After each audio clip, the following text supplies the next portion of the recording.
Bien, en este vídeo vamos a ocuparnos de la interrogación total. Entonces, ¿qué es la interrogación total? Es un tipo de interrogación en el que la respuesta solamente puede ser sí o no.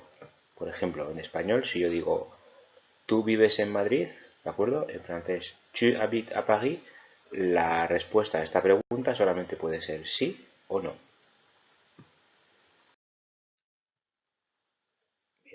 Bien, en francés entonces vamos a ver que existen tres maneras diferentes de hacer una pregunta.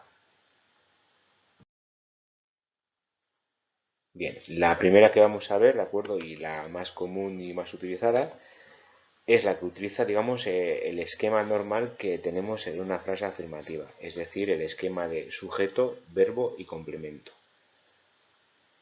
Entonces, vemos aquí en estos ejemplos, tu as un ami, tu chantes à la douche, ¿de acuerdo? Vemos como en todas ellas pues tenemos el esquema, ¿de acuerdo? El esquema de sujeto, verbo y un complemento.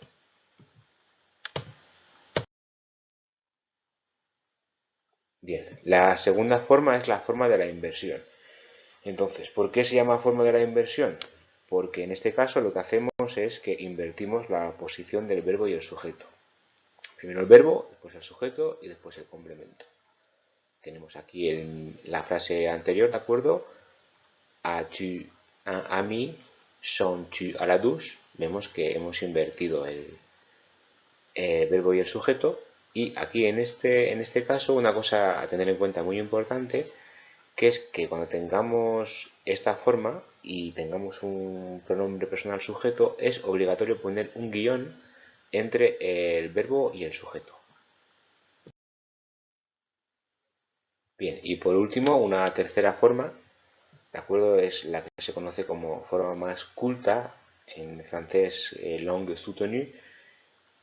Entonces, esta forma es muy sencilla y se forma de la siguiente manera.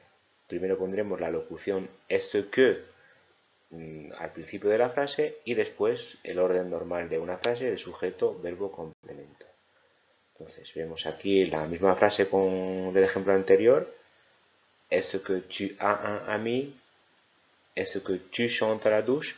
¿De acuerdo? Vemos que aparece en primer lugar est-ce que y después pues digamos la estructura normal de la frase.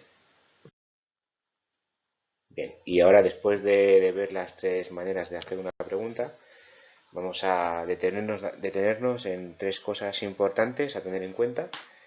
La primera de ellas, y que seguramente os hayáis fijado, es que en francés únicamente existe un signo de interrogación que va colocado al final de la frase. Bien, y una segunda cosa a tener en cuenta, ¿de acuerdo? Esta la vamos a tener cuando tengamos la forma de la inversión, pero ojo, únicamente en esa forma, ¿de acuerdo? Y tengamos al final del verbo y principio del sujeto dos vocales, ¿de acuerdo? Entonces, en este caso lo que hacemos es ponerle una T en el medio unida por guiones. Si nos fijamos en los dos ejemplos, a-t-il un ami, ¿de acuerdo? Fijaros que tenemos a, ¿de acuerdo? Verbo, il, vocal, entonces le ponemos una T en el medio. El siguiente ejemplo, aime-t-elle le cinéma, mismo caso, tenemos una vocal al final del verbo, una vocal al principio y le ponemos la T, ¿de acuerdo? En el medio, siempre unida mediante guiones.